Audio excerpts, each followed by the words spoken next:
Halo guys, nama aku Brand Evander dan di video kali ini aku akan mencoba untuk memberikan analisis aku untuk saham yang lagi ramai diperbincangkan akhir-akhir ini karena pemerintah sedang berusaha untuk membuat ada pabrik baterai dan mobil listrik di Indonesia.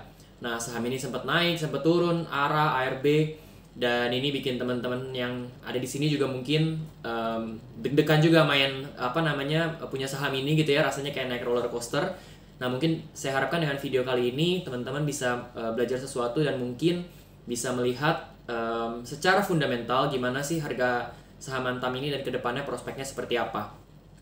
Oke, kita mulai aja. Jadi saya akan coba mulai juga dengan disclaimer dulu di awal ya, seperti yang saham-saham pada umumnya. Jadi analisis ini adalah hasil analisis saya. Dan saya ini seorang investor angkatan corona jujur. Jadi saya baru belajar saham di sekitar bulan Mei kali ya, Mei 2020 gitu ya, pas lagi corona. Wah, ini harga saham lagi turun, coba saya belajar gitu. Nah, tapi saya belajar secara fundamental, jadi saya pengen belajar prosesnya gitu ya, gimana sih menilai saham dengan baik gitu. Nah, jadi analisis saya ini mungkin banget salah, dan saya harap juga teman-teman jangan langsung percaya dengan apa yang saya tulis di sini, karena mungkin banget salah, sangat mungkin salah. Jadi teman-teman harap lakukan analisa lebih lanjut. Nah, isi dalam video ini hanya untuk kepentingan informasi, bukan ajakan untuk menjual atau membeli. Dan segala kerugian yang timbul dari keputusan teman-teman itu adalah tanggung jawab teman-teman semua. Nah, kita lanjut aja dengan backgroundnya. Jadi saham Antam ini akhir-akhir ini kan naik ya, karena ada sentimen nikel sebagai bahan baku baterai mobil listrik gitu ya. Dan sebenarnya ini suatu hal yang secara general itu ada suatu hal yang baik, karena di Indonesia merupakan salah satu negara, atau bahkan bisa dibilang merupakan negara dengan cadangan nikel terbesar di dunia gitu ya. Nah, cuman sentimen ini mungkin agak hype-nya tuh tinggi banget gitu ya, dan Indonesia memang serius gitu, kita pengen bikin sebagai pusat nikel di dunia gitu ya. Nah, cuman mungkin kalau teman-teman yang beli Antam gitu ya, kita selama ini mungkin cuma ngikutin sentimen aja gitu. Kita akan coba untuk bertanya gitu ya di dalam video kali ini ya. Ada pertanyaan misalnya seperti nikel seperti apa sih yang dibutuhkan untuk mobil listrik gitu ya, dan nikel seperti apa yang diproduksi oleh Antam. Kenapa? Karena kita mau cocokin nih antara nikel yang dibutuhkan mobil listrik dengan nikel yang diproduksi oleh Antam. Dan kemudian yang terakhir tentunya efeknya ya, kontribusi nikel yang katanya wah, nikel mobil listrik nih bakal menghasilkan banget nih untuk kedepannya gitu ya. Berapa kontribusinya terhadap penjualan atau earnings-nya Antam. Nah, kita lanjut dulu dengan pertanyaan yang pertama ya, nikel seperti apa yang dibutuhkan untuk mobil listrik. Nah, saya mau bilang dulu di sini sih. Jadi yang namanya research kayak gini tuh panjang banget, dan ini mungkin udah habis 2 mingguan gitu kali ya saya coba untuk ngelakuin research ini. Jadi buat teman-teman yang mau mengharapkan bahwa yang namanya research itu gampang, ini panjang, dan justru di video kali ini saya akan menjelaskan prosesnya gitu ya. Jadi teman-teman mungkin bisa ngikutin juga, dan kalau teman-teman bingung dengan oh ternyata susah ya mempelajarinya ya, itu bagian dari proses kita untuk belajar ngelakuin yang namanya research gitu ya. Oke, sekarang nikel seperti apa yang dibutuhkan untuk mobil listrik. Jadi di sini saya dapat suatu sumber dari Australia. Dia itu ada di sini mengatakan ya bahwa nikel sulfat itu adalah kunci untuk baterai yang digunakan pada mobil listrik gitu ya. Nah, jadi kalau selama ini teman-teman mungkin dengar nikel doang gitu ya, tapi sebenarnya nikel itu bahannya ada banyak ya. Misalnya bahan yang dihasilkan gitu, ada ferronikel, ada yang nikel sulfat seperti ini, ada yang nikel yang lain-lain lagi gitu. Nah, itu biasanya tergantung dari komposisinya.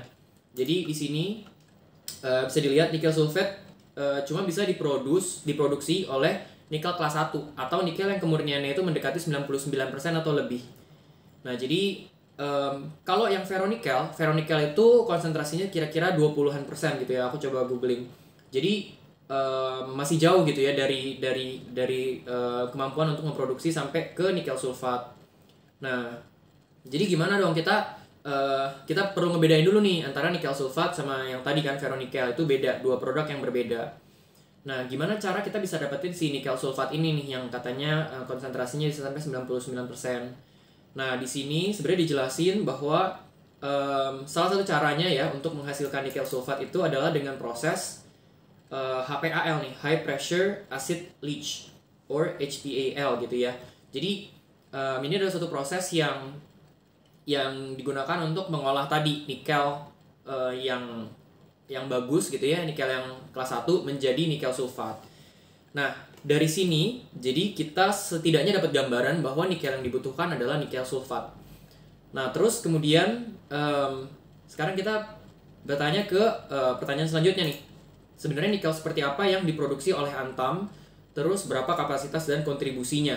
Nah, di sini aku mau ngajak teman-teman untuk kita sama-sama buka yang namanya laporan keuangan. Jadi mungkin nggak banyak yang, apalagi yang angkatan corona untuk ngebuka laporan keuangan, tapi coba kita lihat di sini. Kalau nikel itu ya di ini Antam di Q3 laporan keuangan Q3 2020. Produksi nikel Antam itu secara penjualannya adalah 3,9, anggap aja 4 lah ya, 4 triliun. Nah, keuntungannya dia itu adalah 1 triliun, which is ini lumayan besar gitu ya. Seperempatnya, 25%-nya. Nah, ini dibandingin sama emas, memang emas tuh 1/12, 1/13 lah. Jadi lumayan jauh perbedaannya secara persentase profit margin-nya gitu. Nah, tapi kalau kita mau lihat di sini, ada di page yang lain. Di sini sebenarnya nikel yang diproduksi oleh Antam itu sejauh ini ya adalah ferronikel. Jadi bukan nikel sulfat yang tadi dipakai untuk mobil listrik.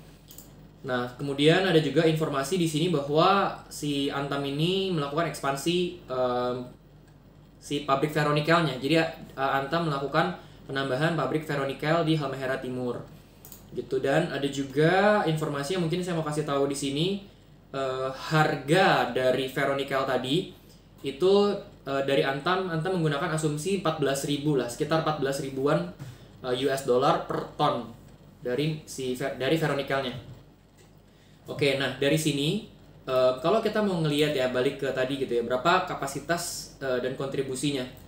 Nah, kapasitas sampai saat ini itu saya akan coba bukakan, ada berita di sini ya. Nah, ini berita yang di bulan kapan ini ya? Bulan Januari 2021 ya. Nah, di sini nah ini ya 13.500 ton. Jadi yang tadi disebutkan di laporan ini ya, bahwa Antam itu sedang membangun pabrik 13.500 ton per tahun, itu masih on the way gitu, masih dalam proses, hampir jadi, cuman masih banyak lah kendala-kendalanya gitu. Jadi kalau kita mau bilang saat ini yang sudah beroperasi adalah 40.000. Oh ya, saya tambahkan juga yang di bawah sini ya. Di bawah sini dituliskan bahwa dengan adanya yang 13.000 ton ini, secara total Antam akan memiliki 40.500 ton per tahun ya. Kapasitas produksinya 40.500 ton per tahun. Nah, karena itu kita coba ngelihat ya, maksudnya berarti ada peningkatan produksi Antam dari yang 27.000 menjadi 40.500. Nah, di sini kita akan coba ngelihat dari cara perhitungannya ya. Saya coba untuk memberikan harga-harga di sini ya, supaya kita bisa punya angka sebenarnya berapa besarannya gitu. Nah, untuk kapasitas yang sekarang ini, jadi teman-teman bisa lihat di sini ya. Sekarang ferronikel itu kapasitasnya 27.000. Dan harga nikelnya itu dalam rupiah itu 196 juta per tonnya. Ini dengan asumsi harga nikelnya 14.000 US dollar per ton, dan 1 US dollar itu adalah 14.000 rupiah. Saya asumsi seperti itu. Penjualannya adalah 5,292. Ini saya kaliin aja. Jadi hasilnya 5,92 triliun penghasilan dari ferronikelnya aja. Ini untuk tahun 2020 harusnya ya, full year. Nah, kalau kita mau cocokin lagi gitu ya, di laporan keuangan tadi, di laporan keuangan yang ini secara total masih 3,9 atau 4. Nah, tapi ini di Q3. Jadi ini masih belum final, belum di akhir tahun ya. Nah, nggak apa-apa, tapi saya akan coba buka di sininya nih. Teman-teman coba bisa lihat lagi. Saya akan coba buka di sini. Dari sini ya. Nah, tadi kita asumsinya gitu ya, asumsi nikel kira-kira 4 triliun, emas kira-kira 13 triliun, terus yang lain-lain ini 1 triliun, sehingga totalnya 18 triliun. Ini saya bulatkan supaya gampang aja. Nah, kemudian gimana dengan annualize-nya? Nah, untuk annualize, saya supaya gampang, saya di sini pakai Indo Premier. Di sini ya Indo Premier IPOT Stock. Nah, teman-teman bisa cek di fundamental, terus di sini cek yang 12 bulan. Nah, di sini teman-teman akan dapat yang quarter 3 Q3 itu yang di sini 9M 2020. Kemudian yang annualize di sini ini sebelah kirinya. Ini biar cepet aja, jadi kita nggak usah repot ya. Nah, jadi secara secara pendapatan ya, secara revenue, ini teman-teman bisa lihat nih bahwa di Q3 2020 ditulis di sini 18 triliun. Nah, ini kira-kira align ya dengan apa yang dituliskan oleh Antam di sini. Ada 18 triliun pendapatan bersih yang mereka dapatkan. Nah, setelah akhir tahun berapa sih? Setelah akhir tahun akan menjadi 24 triliun. Nah, sekarang kita balikin lagi nih ke dalam perhitungan kita nih, 24 triliun ya tadi ya. Nah, saya asumsikan bahwa di sini ada 24 triliun. Sorry, kebalik. Di sini ada 24 triliun. Kemudian saya melakukan perhitungan ini sebagai ini ya, apa namanya, anggap aja ini seimbang gitu ya. Ini 4/18, 13/18, 1/18. Jadi mendapatkan hasil sebesar ini. Yang nikelnya kira-kira 5,3, emasnya kira-kira 17, lain-lainnya 1,3. Nah, kira-kira kalau kita hitung kasar ya, ini agak mirip kan 5,3 dengan si ferronikel, penjualannya ferronikel 5,29 ya, kira-kira 5,3an juga. Jadi kalau bisa dibilang kapasitas Antam sampai saat ini memproduksi itu sebesar 5,3. Nah, berdasarkan informasi yang tadi disebutkan, untuk ferronikelnya sendiri ya, kita belum ngomongin nikel sulfatnya. Untuk ferronikel sendiri, kedepannya itu akan menjadi kapasitasnya menjadi 40.500 tadi teman-teman udah bisa lihat. Nah, let's say ini belum tahu kapan akan jalan, let's say mungkin tahun depan, ya mungkin juga akhir tahun ini gitu ya. Nah, harga nikelnya berapa nih? Nah, harga nikel itu saya akan coba buka di sini. Harga nikel tentu ini berubah-berubah gitu, teman-teman nanti bisa cek di sini. Harga nikel sampai saat ini itu ada di angka 17.000 US dollar per ton. Jadi berubah-berubah lah, dia masih mungkin naik lagi gitu. Bahkan trennya memang lagi naik nih sekarang ini nih. Jadi kalau kita balik lagi ke sini, saya di sini pakai asumsi kalau misalnya harga nikel 20.000 US dollar, let's say misalnya dalam waktu 3 tahun 4 tahun lagi dari sekarang. Nah, dengan 20.000 US dollar ini harga sorry, sini saya kurang. 20.000 US dollar dikali 14.000. Nah, dengan harga 20.000 US dollar per ton, maka penjualannya Antam dari ferronikel akan menjadi 11 triliun ya, dari yang ferronikelnya aja, belum termasuk dengan yang nikel sulfat yang tadi buat baterai mobil listrik. Jadi sejauh ini kita bisa lihat bahwa pendapatan Antam kalau dengan kenaikan kapasitas produksi dan harga nikelnya juga yang melejit gitu ya, ini akan meningkat bahkan 2 kali lipatnya kira-kira. Jadi memang secara secara price gitu ya, peningkatan ini akan menghasilkan revenue yang juga semakin baik gitu ya buat Antam ke depannya. Nah, tapi coba kita lihat lagi sekarang. Untuk yang nikel sulfat nih, yang dibutuhkan untuk mobil listrik, kan katanya Antam lagi ramenya karena mobil listriknya nih ya. Nah, untuk mobil listriknya ini, sebenarnya berapa sih kapasitasnya Antam? Nah, saya mendapatkan berita terakhir nih ya, di tanggal 1 Februari 2021. Bahwa Antam itu menargetkan 50.000 sampai 100.000 ton nikel sulfat output per year di tahun 2024. Jadi sejauh ini informasi yang saya bisa dapatkan sampai tanggal video ini dibuat itu masih sekitar segini ya, kemampuan produksinya Antam. Dan ini kalau bisa dibilang ini cukup besar gitu ya di antara produksi-produksi yang di negara lain gitu. Nah, dengan angka ini saya coba ambil tengahnya aja deh. Kita nggak ambil tinggi, nggak ambil yang rendah, kita ambil tengahnya aja, 75.000. Jadi saya coba masukkan angka 75.000 kapasitasnya. Oke, jadi dengan kapasitas 75.000. Nah, sekarang pertanyaannya, untuk kita bisa mendapatkan hasil penjualan, tentu kita harus tahu harga nikelnya nih. Untuk harga nikel sulfatnya ini, berapa sih harga nikel sulfat? Nah, lucunya ya, sebenarnya nikel sulfat ini harganya tidak mudah ditemukan di internet. Jadi aku udah googling lumayan lama banget, ini gimana ya? Kok nggak nemu-nemu harga nikel sulfat? Jadi, buat teman-teman sebagai gambaran aja, nikel sulfat itu adalah suatu ini ya, kayak kristal gini, suatu kristal bentuknya. Nah, ini beda dengan yang ferronikel. Kalau ferronikel itu dia bentuknya seperti baja-baja yang kecil-kecil seperti ini gitu ya. Jadi beda antara nikel sulfat dengan ferronikel. Dan nikel sulfat ini harganya sulit untuk ditemui. Kalau misalnya yang tadi kayak ferronikel atau nikel gitu ya, mereka bisa ngambil dari asumsinya yang di sini gitu ya. Tapi nikel sulfat ini nggak ada gitu, nggak gampang ditemukan. Nah, ada yang saya temukan nikel sulfat itu dari sini nih, Chinese nickel sulfate price gitu. Nah, di sini Chinese nickel sulfate per tanggal kapan ini ya, Desember 22 2020. Jadi 2020 akhir nih ya, nikel sulfat harganya ada di 30 ribuan yuan. Oke ya, 30 ribuan berarti sekitar 4.500 sampai 4.700. Nah, jadi saya coba pakai nih. Pertama saya coba pakai dulu angka ini ya. Saya coba pakai angka ini 30.000 yuan atau 4.600 ya tadi kira-kira ya. 4.600 US dollar per ton. Terus saya masukin ke harga dalam rupiah. Tapi saya bingung sih, kenapa kok harga dalam rupiahnya 65 juta? Nah, di sini kita sebagai investor juga coba menganalisis ya. Maksudnya kayak, kenapa ya ini 65 juta ya? Padahal sekarang kalau teman-teman bandingin lagi kayak tadi ya, kan dibilang bahwa ferronikel ini konsentrasinya nikelnya lebih kecil. Terus nikel sulfat konsentrasinya lebih tinggi. Harusnya lebih mahal dong harganya. Jadi ini membuat saya berpikir ulang gitu. Ini kok apa nggak salah perhitungannya? Terus kalau teman-teman lihat di sini, dengan kapasitas 75.000 untuk nikel sulfatnya, itu penjualannya masih segini, masih 4,8 triliun, which is sebenarnya kok jadi nggak seimbang gitu sama yang sekarang. Nah, saya coba cari gitu ya, ini gimana ya, apa ada salah perhitungan atau gimana, apakah harga nikel yang sekarang yang salah gitu. Saya coba pikir-pikir dan saya coba googling banyak gitu, dan akhirnya saya temuin ada satu artikel di sini sih, di roskill.com ini. Nanti teman-teman kalau mau cari bisa aja.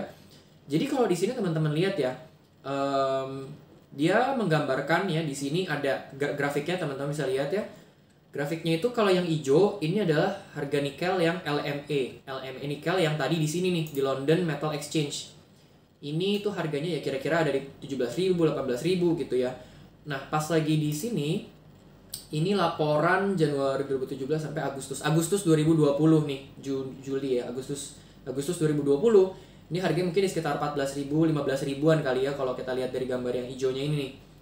Jadi harga nikelnya yang LME nikel itu bisa sampai 15.000, 16.000, sekarang 17.000 kan. Prediksi mungkin nanti bisa sampai 20.000 lah di 2024 gitu misalnya. Tapi ada tapinya nih, si baterai nih yang bisa lihat di bawah ya, battery grade sulfate premium China. Yang tadi saya lihat di sini yang China punya, itu harganya itu berfluktuasi juga nih. Jadi mungkin pas lagi kapan ini 2017 dia sempat ada di harga mungkin di sekitar 18.000, 17.000-an gitu pas lagi di 2017. Tapi akhir-akhir ini harganya turun nih, kalau teman-teman bisa lihat ya dari sini. Harganya turun bisa sampai ke bawah banget. Ini bahkan bisa sampai minus. Kalau minus, ya ini anggap aja kayak kita memproduksi gitu ya. Anggap petani memproduksi suatu barang gitu, dia harus jual, produksi tanaman, sayuran. Kalau misalnya pembelinya banyak, stoknya dikit, ya kan, pembelinya banyak, stoknya dikit, dia bisa mahalin harganya gitu. Tapi kalau misalnya pembelinya sedikit nih, kita punya stok banyak, kita mau secepat mungkin ngabisin stoknya dong gitu kan, nggak mungkin di gudang terus gitu. Jadi harganya bisa drop. Nah, sedangkan kapasitas produksi kan terus masuk gitu ya. Kalau misalnya anggap nikel gitu, ini dia memproduksi nikel, suatu saat nikelnya penuh banget, numpuk banget di gudang. Jadi otomatis dia harus, bahkan mungkin bisa jadi cost gitu. Jadi dia harus ngeluarin duit. Nah, makanya di sini kalau dilihat harganya pun bisa minus. Kalau menurut analisa saya seperti itu. Tapi kembali lagi, ini saya juga masih belajar banget. Jadi teman-teman kalau yang lihat video ini, kalau ada saran atau mungkin harusnya seperti gimana, please give me feedback. Tapi kalau dari yang saya lihat seperti itu. Jadi harga per Juli itu bahkan bisa sampai minus gitu, atau kecil banget di sini. Dan per Desember harganya itu di 30.000 yuan. Which is sebenarnya kecil banget. Kalau dilihat di sini ya, 4.600 US dollar per ton.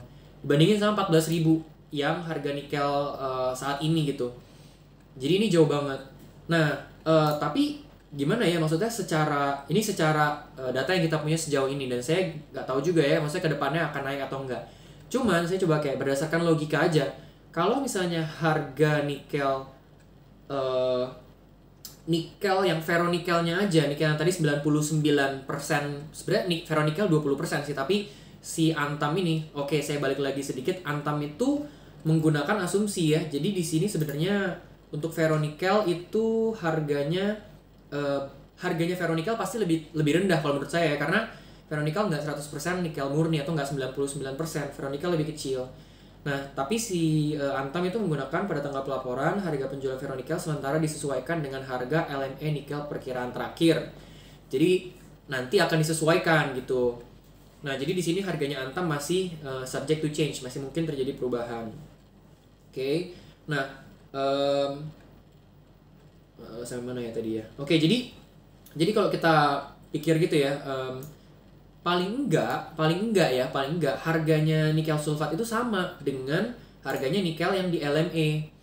Nah, makanya saya coba lihat di sini, kalau setidaknya harganya sama aja ya, misal harganya sama, kita ya logiknya sih kalau menurut saya harusnya lebih mahal, karena prosesnya tadi kan untuk ngeolah itu kan lebih banyak kan prosesnya.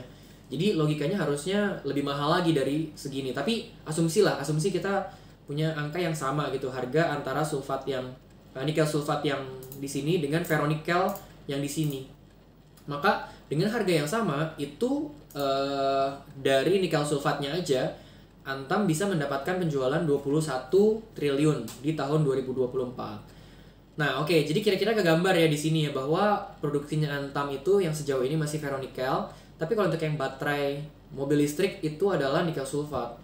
Nah, jadi di sini dari dua data ini, dari yang kemungkinan rendah dan kemungkinan yang tinggi, saya coba buatkan prediksi untuk earnings-nya di 2024. Jadi kayak misalnya dari nikel gitu ya, dari nikel di sini di total ada 11 tambah 4 nih, 16-an ya, 16-an. Ini saya mengasumsikan kita mengambil yang low, sedangkan untuk yang high dari nikel doang 11 tambah 21, ada 32 gitu. Jadi ada terjadi perbedaan yang cukup jauh, bahkan 2 kali lipatnya, hanya karena si harga nikelnya. Dan memang yang namanya barang komoditas seperti ini itu pasti harganya bisa berfluktuasi. Jadi ini sangat mungkin untuk berubah gitu. Nah, kemudian saya di sini menggunakan asumsi kalau seandainya emas itu tidak berubah ya, produksinya masih sama dengan yang di 2020. Dan yang lain-lain juga masih sama di 1,33. Saya menggunakan asumsi itu, kemudian mendapatkan total dari revenue yang akan didapatkan oleh Antam di tahun 2024. Kalau kita lihat ya, kalau asumsinya yang nikelnya aja itu pakai yang nikel sulfatnya yang harga rendah, maka total pendapatannya bisa sampai 34,8 triliun ya untuk yang rendah. Tapi kalau misalnya nikel sulfatnya itu harganya nanti tinggi, maka potensi pendapatannya Antam nanti adalah 51 triliun. Oke. Jadi sekarang kita bisa bayangin dulu nih, saat ini Antam itu 24 triliun pendapatannya secara per tahunnya. Tapi kalau kita bayangin di 2024, itu kemungkinan pendapatannya di 34 sampai 51 triliun. Oke. Nah, dari sini kita akan coba untuk memproyeksikan harganya Antam itu berapa sih yang masuk akal. Nah, kita masuk dari sini ya. Jadi kita masuknya dari nilai earnings per share, EPS. Jadi kalau teman-teman lihat earnings per share untuk yang saat ini Antam itu ada di angka rata-ratanya 46. Jadi bukan rata-rata ya, ini 46 memang EPS-nya nih. EPS 46,43 ya di sini. Nah, jadi kalau misalnya kita pakai EPS 46 ya. Nah, EPS proyeksi berapa nih di 2024? Caranya yang saya lakukan adalah 46-nya ini dikalikan dengan pengali earnings-nya. Kan ini earnings-nya kan, earnings per share. Kita kalikan earnings-nya gitu ya dengan yang kemungkinan 2 ini.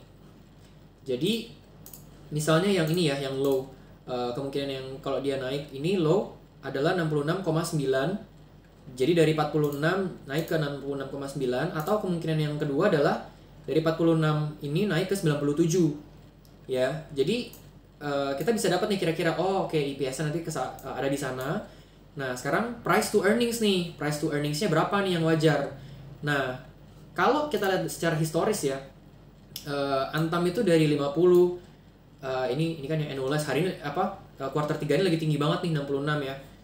Tapi kalau kita lihat ya secara historis itu pernya Antam itu, sorry mana ya, pernya ini ya Antam ya, ada di sini ada yang sempet di 100 bulan 12 2019, di sini sempet di 2018 ya, sempet di 11, sempet di 100 lagi, sempet di 300, sempet di minus gitu ya.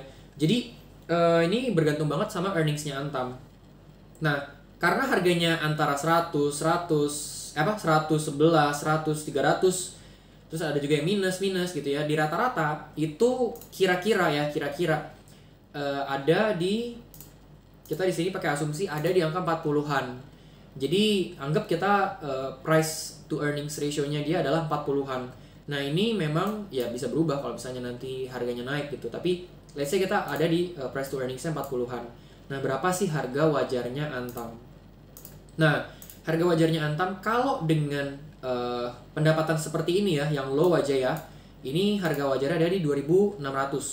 Sedangkan kalau misalnya dia bisa dapat yang high, harga wajarnya ada di 3.900. Nah, kalau teman-teman mau bandingin dengan Antam saat ini ya, harganya Antam saat ini ada di 2.300. Jadi kalau kita mau lihat 2.300 ke 2.600 masih ada jarak yang lumayan. Atau kalau sampai ke 3.900. Tapi jangan seneng dulu nih. Oke, mungkin teman-teman pikir kayak, oh bagus nih, berarti minimal dapat 2.600. Nah, tapi di sini saya coba lihat lagi gitu ya. Ternyata ada berita-berita lain yang mengatakan ya bahwa ada ini ya, sorry kita lanjut ke sini, kapasitas dan kontribusi, terus berapa kontribusi nikel untuk mobil listrik ini udah tadi ya. Nah, kita ada resikonya nih. Resikonya adalah kerumitan smelter. Jadi smelter yang HPAL itu di dunia ini sejauh ini masih sedikit yang sukses. Jadi kalau kita lihat di sini, ini berita dari CNBC, ada 11 rencana smelter HPAL, hanya 2 smelter yang sukses. 9 lainnya gagal. Nah, ini adalah 2 yang sukses adalah di Coral Bay Filipina dan Moa Bay di Kuba. Jadi pemerintah, saya harapkan, kita doakan juga supaya proyek ini benar-benar berhasil. Dan saya rasa di Indonesia pun sekarang ini yang melakukan membuat smelter HPAL ini lebih dari 1. Jadi ada 6 perusahaan setahu saya yang terakhir saya cari beritanya yang sedang proyek membuat HPAL. Jadi ya paling nggak dari Antam ini semoga salah satu yang berhasil gitu. Tapi kita di sini kita bisa note bahwa ada kemungkinan gagalnya si HPAL-nya. Mungkin kalau gagal diperpanjang untuk mereka bikin lagi, di research lagi. Nah, mereka pasti akan berusaha untuk membuat investasinya berhasil gitu. Nah, ya mungkin kemungkinan earnings-nya jadi mundur lagi kalau misalnya perlu riset lebih lanjut lagi. Jadi dari situ ada satu resiko, yaitu kemungkinan berhasil HPAL-nya masih sangat kecil. Nah, kemungkinan kedua itu adalah harga nikel sulfatnya itu berfluktuasi, sehingga pendapatan perusahaan juga bergantung dengan harga komoditas. Nah, ini bahkan ya yang tadi saya show itu yang di Roskill ini ya, ini sekarang ini di Australia itu udah ada yang namanya BHP Nickel West. Ini dia sebenarnya udah bikin nikel sulfat nih, udah lebih dulu ya. Dia bikin sampai 2019 harusnya sudah bisa memproduksi. Tapi but is now official that this target has not been met. Jadi targetnya masih belum tercapai nih. Meskipun tidak diumumkan, despite not being disclosed by the company, Roskill believes that there are a number of reasons explaining in delay. Jadi penyebabnya dia masih delay karena ini nih, with depressed nickel sulfate premi, harganya si nikel sulfat ini nih, preminya nikel sulfat itu rendah gitu, turun banget gitu. Dia mau memproduksi dengan biaya mahal tapi hasilnya kecil banget gitu. Jadi sampai sekarang masih delay. Sedangkan cost-nya overruns. Jadi cost-nya masih lebih mahal daripada si pendapatannya gitu, dan juga karena faktor COVID-19. Jadi harga ini masih menentukan banget. Mungkin nanti akan naik juga ya. Kelihatannya sih bakal naik karena kalau semakin banyak pabrik mobil listrik, maka semakin banyak juga yang akan mengkonsumsi atau membeli si nikel sulfat ini gitu. Oke. Nah, jadi kira-kira seperti itu ya dari saya. Semoga gimana ya, kalau dari riset ini kita belajar sih. Maksudnya secara proses juga saya riset lumayan banyak gitu ya. Ternyata untuk kita mau menilai suatu saham itu nggak secepat itu. Kalau kita balik lagi ke sini, dari tadi hasil perhitungan ada 2.600, atau sampai 3.900. Tapi ternyata masih banyak faktor-faktor yang mungkin nanti nih teman-teman beli nih, wah ini harusnya bisa nyampe nih 2.600 nih, atau bisa nyampe nih 3.000 nih. Tapi tiba-tiba di tengah jalan ada berita bahwa misalnya berita bahwa yang HPAL-nya pabriknya mungkin mengalami kendala atau apa gitu, kita nggak tahu, mungkin diundur atau apa. Nah itu biasanya menjadi sentimen negatif tuh.